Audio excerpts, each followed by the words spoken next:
Friends, आज मैं आपके सामने वीडियो लेके आया हूँ मिड डे मील एप्लीकेशन 2025 के बारे में। कहाँ से डाउनलोड करना है और इसमें काम कैसे करना है। तो मिड डे मील एप्लीकेशन जो डाउनलोड करने के लिए आपको स्क्रीन पे गूगल पे सर्च करना है CTUR.in। जैसे CTUR.in सर्च करेंगे तो हमारे पास इस प्रकार से फर्स्ट जो है वो लिंक हमें शो होगा। इस लिंक पे जैसे ही अपने क्लिक करेंगे तो हमारे पास एक अलग से विंडो खुलेगी, जो पूरी साइट है वो हमारे सामने होगी। इसके ऊपर एक लिंक दे रखा है MDM सॉल्यूशन सीट, एक आइकन दे रखा है। इस आइकन पर जैसे ही क्लिक करेंगे तो हमारे पास एक फाइल है वो एक्सेल फॉर्मेट में डाउनलोड होगी, जिसके अंदर जो सब उसके अंदर अलग अलग शीट्स बनी हुई हैं। वो डाउनलोड करने के बाद जैसे इसको आप ओपन करोगे तो यहाँ पर common entry, primary, upper primary, ये हमारे जो पोशा रजिस्टर हैं, जो मिड डे मील के रजिस्टर हैं, उसकी जो एंट्री हम करते हैं उसी में एंट्री यहाँ पर होगी। फिर एक MPR है, स्टॉक PR है, रिपोर्ट है, बिलिंग सिस्टम है, एनरोलमेंट डिटेल्स है। तो MPR, स्टॉक PR और रिपोर्ट जो है वो ऑटोमेटिकली जनरेट करने के लिए एप्लीकेशन जो है वो तैयार की गई है एक्सेल के अंदर। हमें जो एंट्री करनी है वो सिर्फ इन्हीं 3 शीट पे करनी है, कॉमन एंट्री, प्राइमरी और अपर प्राइमरी। और वहीं पर ही एंट्री करनी है जो हमें आवश्यक है। कैलकुलेशन प्रोसीजर को पूरी तरीके से लॉक किया गया है, तो वहाँ पे कोई भी चीज़ की एंट्री नहीं होगी। तो यहाँ पर आपको अलग अलग पोर्शन में यहाँ पर ये जो एक्सेल की शीट दिखेगी, इसके अंदर सबसे पहले आपको मंथ का नाम जो है इनपुट करना है। तो मंथ का नाम इसी फॉर्मेट में इनपुट करोगे तो उस मंथ के अकॉर्डिंग पूरी रिपोर्ट के ऊपर जो डेट्स हैं वो ऑटोमेटिकली फिल हो जाएंगी। आपको वहाँ पर डेट्स इनपुट नहीं करनी है। फिर जो भी डिटेल्स है आपकी, जो स्कूल का नाम है, MD इंचार्ज है, ब्लॉक, जो भी आपकी डिटेल्स है स्कूल की, वो यहाँ पर अपने इनपुट करेंगे। उसके बाद नामांकन विवरण, नामांकन विवरण में यहाँ पर 00 शो हो रहा है। इसके लिए हमें नामांकन विवरण जो लिखा हुआ है इस रेड बटन के ऊपर क्लिक करेंगे तो हमारे पास एक अलग से आइकन खुलेगा और उसके ऊपर हमें कुल नामांकन को इनपुट करना होगा। वो ऑटोमेटिकली शीट पे इफेक्ट हो जाएगा।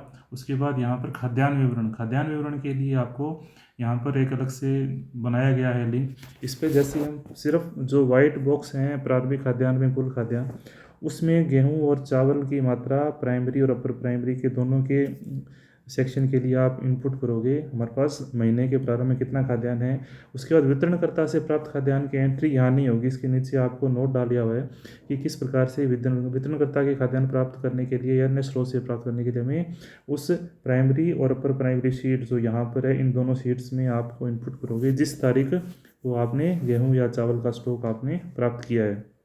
यदि किसी को उधार दिया है या किसी से उधार लिया है तो वो भी एंट्री आप उसी के अंदर करोगे तो ऑटोमेटिकली इस सीट के ऊपर ऑटोमेटिकली उसका इफेक्ट आ जाएगा। और हमारी जो MPR और स्टॉक PR जो शीट्स हैं, जो रिपोर्ट अपने तैयार करते हैं, उसके ऊपर ऑटोमेटिकली वो इफेक्ट हो जाएगा और वहाँ पर हमें बार बार एंट्री करने की आवश्यकता नहीं होगी। उसके बाद उस शीट का दूसरा पार्ट जो है वो यहाँ पर आपको शो होगा। यहाँ पर राशि, राशि के हिसाब से यहाँ पर कोषा राशि वही ऐसे माह के प्रारंभ में कितनी राशि थी प्रारंभिक कक्षाओं के लिए, उच्च प्रारंभिक कक्षाओं के लिए। फिर हमने उस महीने में कोई अपने पैसा प्राप्त किया है तो उसकी एंट्री कर देंगे। खर्च राशि और शेष राशि वो कैलकुलेशन प्रोसीजर है, वहाँ पर आपको कुछ भी इनपुट नहीं करने का। जैसे ही आप बच्चों की संख्या आप डेली की एंट्री करोगे तो ऑटोमेटिकली खर्च राशि उसमें ऐड होती चली जाएगी और आपको यहाँ पर कुल राशि है वो यहाँ पर दिखा दी जाएगी। उसके बाद कुकम हेल्पर की सूचना वो भी यहीं पर आप इनपुट कर दोगे, नाम, उनका जेंडर वगैरह। तो ये सारी कॉमन एंट्री के अंदर आप एंट्री करने के बाद में आपका जो मोटा मोटा काम है वो तैयार हो जाएगा। उसके बाद आपको सिर्फ और सिर्फ 2 ही शीट्स में एंट्री करनी है, प्राइमरी और अपर प्राइमरी।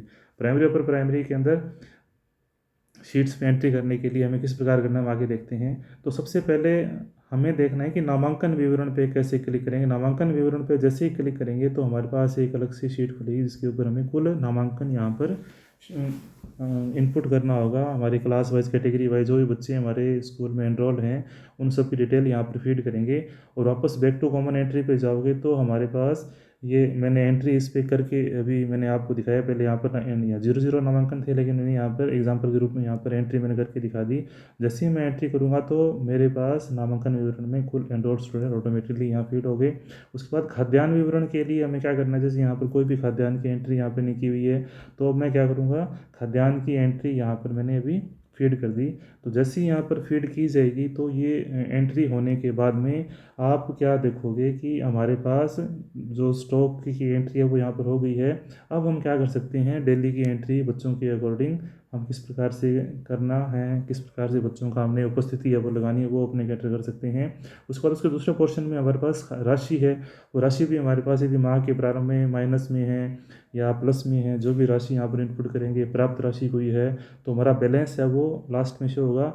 खर्च राशि है वो महीने में जब हम नामांकित बच्चे जो हैं वो एनरोल हैं और उसके अकॉर्डिंग कितने उपस्थित हुए, लाभान्वित हुए, उसके अकॉर्डिंग खर्च राशि जो रेट दे रखे हैं वो रेट इसके अकॉर्डिंग अपने आप ही वो कैलकुलेट हो जाएगा। यहाँ पर ये रेट जो है वो नियमानुसार बदलते रहते हैं, तो यहाँ पर आप उन रेट्स को बदल सकते हैं। यदि आप पुरानी रिपोर्ट जनरेट करना चाहते हो तो यहाँ पर रेट बदलकर पुरानी रिपोर्ट भी आप तैयार कर सकते हो। यहाँ पर ये जो कॉलम है वो ओपन किया हुआ है, यहाँ पर रेट आप बदल सकते हो। उसके बाद हमारा जो नेक्स्ट शीट मैंने खोली प्राइमरी शीट। इस प्राइमरी शीट पर जैसे ही क्लिक किया तो आप देखोगे कि यहाँ पर टोटल स्टॉक की एंट्री यहाँ पर हो गई है।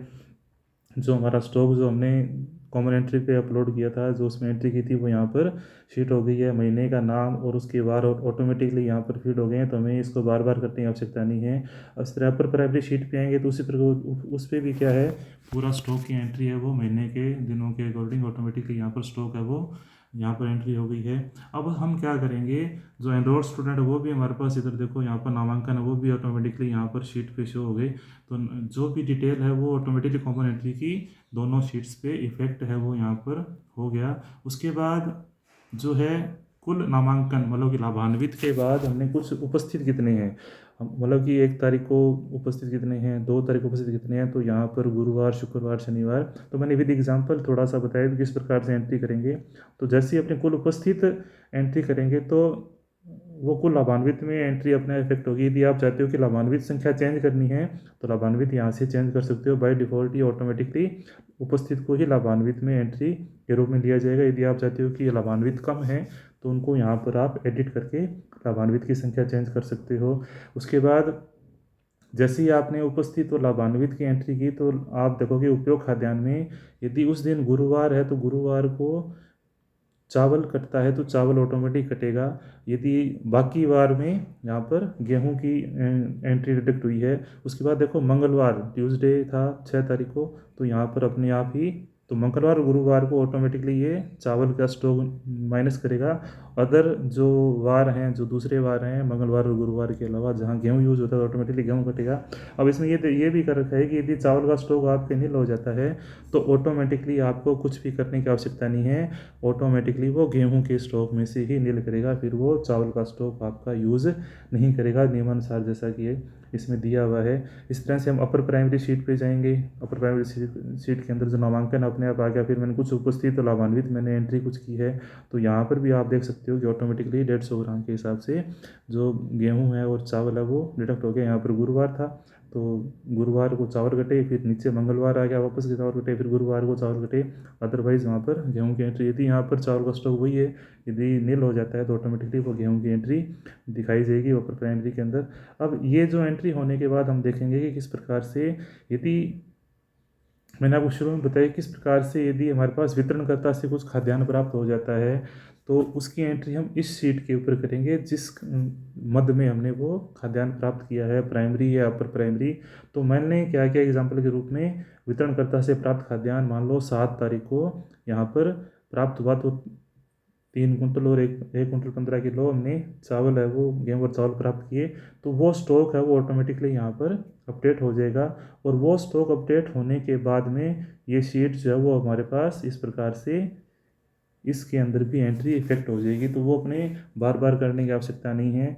यदि अन्य स्रोत से किसी विद्यालय से उधार लिया तो भी वो यहाँ पर अपने आप एंट्री होकर इस शीट पे इफेक्ट हो जाएगा। तो यहाँ पर एंट्री नहीं होगी, वो पर्टिकुलर रजिस्टर पे प्राइमरी अपर प्राइमरी शीट पे जाकर ही एंट्री हमें करनी पड़ेगी।